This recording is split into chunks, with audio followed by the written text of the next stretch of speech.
నేను RTC bus కండక్టర్గా పనిచేస్తూ మరొక వ్యవసాయం చేస్తూనే నేను చదువు నేర్చుకున్న మన సొంత గ్రామైన శ్రీధరగట్ట గ్రామంలోనే శ్రీ ఉలియమ్మదేవి కృపతో ఎలిమెంటరీ స్కూల్లో విద్యార్థులకు బాక్స్ గిఫ్ట్గా ఇస్తూ చాక్లెట్లు పంచుతూ మోటివేషన్ చెప్పడం జరిగింది. వారిలో ఒకరు మగపిల్లల్లో ఒకరు ఈ విధంగా వీళ్ళకు గిఫ్ట్ ఇవ్వడం జరుగుతుంది.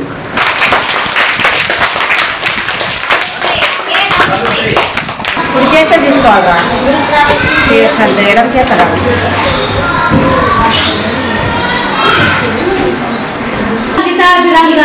నెక్స్ట్ వీళ్ళకి వస్తాయి గిఫ్ట్లు అన్నీ తీసుకొస్తారు సార్. అప్పుడు నాకు మళ్ళీ నేను మంచిగా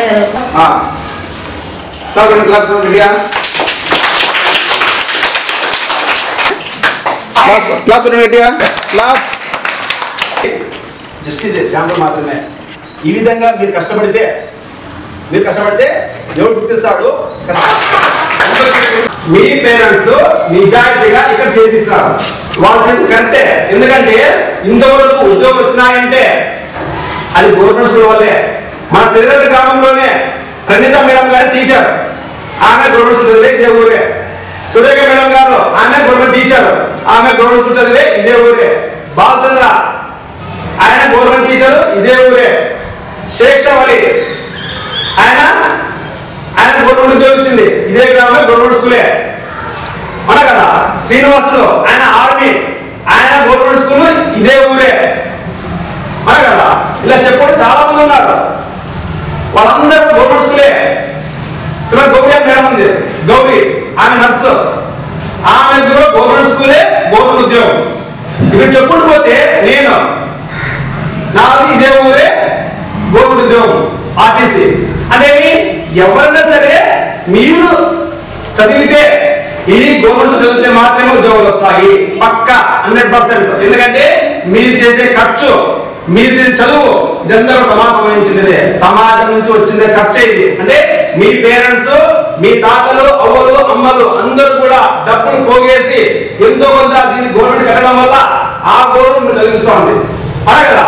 అంటే ఇది సంపూర్ణంగా సామాజిక సేవ. ఇది మీకు వచ్చిందే తీసుకుంటారు కదా.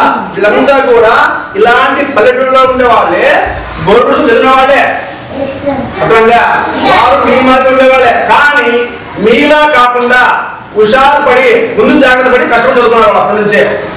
అప్పుడు కష్టపడి చదవడం వల్ల, టైం వేస్ట్ చేసుకోకపోవడం వల్ల వాళ్ళు ఈ స్థాయిలో ఉన్నారు. కాబట్టి మీరు కూడా ఇప్పటి నుంచే సిల్లిగా ఉండుకోకుండా సీరియస్ గా చదువుకుంటూ రాసుకుంటూ ఏదో ఇష్టం వచ్చి చదువు గురించే, అంటే వేస్ట్ పని లేకుండా చదివించారు అనుకోండి, మీరు కూడా ఏదో ఒకటి సెటిల్ అవుతారు, అవుతారు. కానీ ఇప్పుడు మీరు చేసే అల్లరి ఉంది కదా, ఆ అల్లరి వల్లే మీరు ముసలి వాడైనప్పుడు అప్పుడు కష్టపడాలి. మళ్ళీ అప్పుడు కష్టపడకూడదు అనుకోండి. ఇప్పుడు బాగా చదువుకోవాలి బాగా. అట్లా కాంపౌండ్ వాళ్ళు దాటామంటే ఇంకంతే, అన్ని మానుకోవాలా. సిటీ అవడం, అగిరేది తిరిగి అన్ని మానుకోవాలా. అట్లా ఇంటికి పోయినాక చదవడము, పని చేయడము, వ్యవసాయం ఇష్టం ఏమని చేసుకోండి. కానీ స్కూల్లో ఏం పని చేయలేదు కాబట్టి దీన్ని న్యాయం చేయలేదు. ఓకేనా?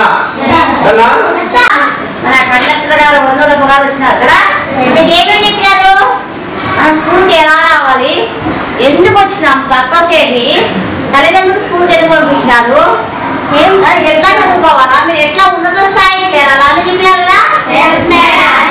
అవన్నీ పాటించాలా లేదా? పాటించి బాగా మంచి జాబ్స్ తెచ్చి అందరి పేర్లు మీరు బాగుపడాలా, మీ తల్లిదండ్రుల పేర్లు నిలపాలా. కష్టపడి చదవద్దండి, ఇష్టంతో చదవండి. ఇష్టంతో చదవాల, కష్టపడి చదవకూడదు ఎప్పుడే కానీ, సరేనా? ఇష్టపడి చదువుకోవాలా. మీ అమ్మ మీ నాన్న కోసం ఇంతకుముందు అన్న చెప్పారు, తల్లిదండ్రులు చాలా కష్టపడుతూ ఉంటారు అని. వాళ్ళు కష్టపడి అలసిపోయి వచ్చి వాళ్ళు అలసిపోయి ఉంటారు, నీకు చదువుకోమని చెప్పే అవకాశం కొన్నిసార్లు ఉండకపోవచ్చు. కానీ వాళ్ళలో కూడా ఒక ప్రేరణ అనేది కలగాల. మా పిల్లల్ని కూర్చోబెట్టుకోవాలా, వాళ్ళని చదివించాలా. కనీసం మీ తల్లిదండ్రులు ఒక గంట మీ దగ్గర స్పెండ్ చేయాలి.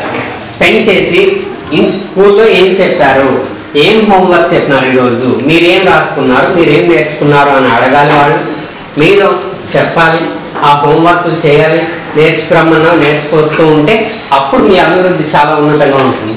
అంతవరకు ఒక వన్ వేగా ఉంటే టీచింగ్ జరుగుతూ ఉంటుంది. ఇంటికి వెళ్ళిన తర్వాత మీరు ఆడుకుంటూ ఉంటారు. అట్లా అన్ని హోంవర్క్ చేసి రాకుండా ఊరికి ఇంటికి వచ్చేస్తారు. అట్లా రాకుండా ఉంటే హోంవర్క్ చేసుకొని కంప్లీట్ చేసుకొని చెప్పి నేర్చుకుని వస్తే ఖచ్చితంగా మీరు చాలా ఉన్నత స్థాయికి వెళ్తారు.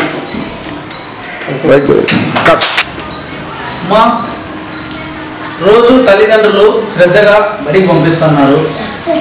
వాళ్ళు కష్టపడి బయట అన్న చెప్పినట్టు చాలా కష్టపడి బడికి పంపిస్తుంటారు.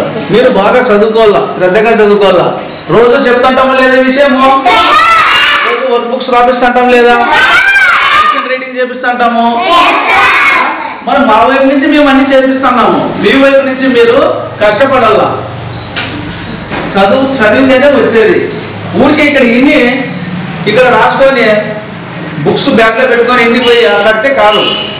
మళ్ళీ ఇక్కడ చదివినట్టు ఇంటి దగ్గర కూడా చదువుకోవాలా. అట్లాగే మీ తల్లిదండ్రులు కూడా మీరు ఇంటి దగ్గర చదువుకునేటట్లా వాళ్ళు మీకు వాతావరణం కల్పించాలా.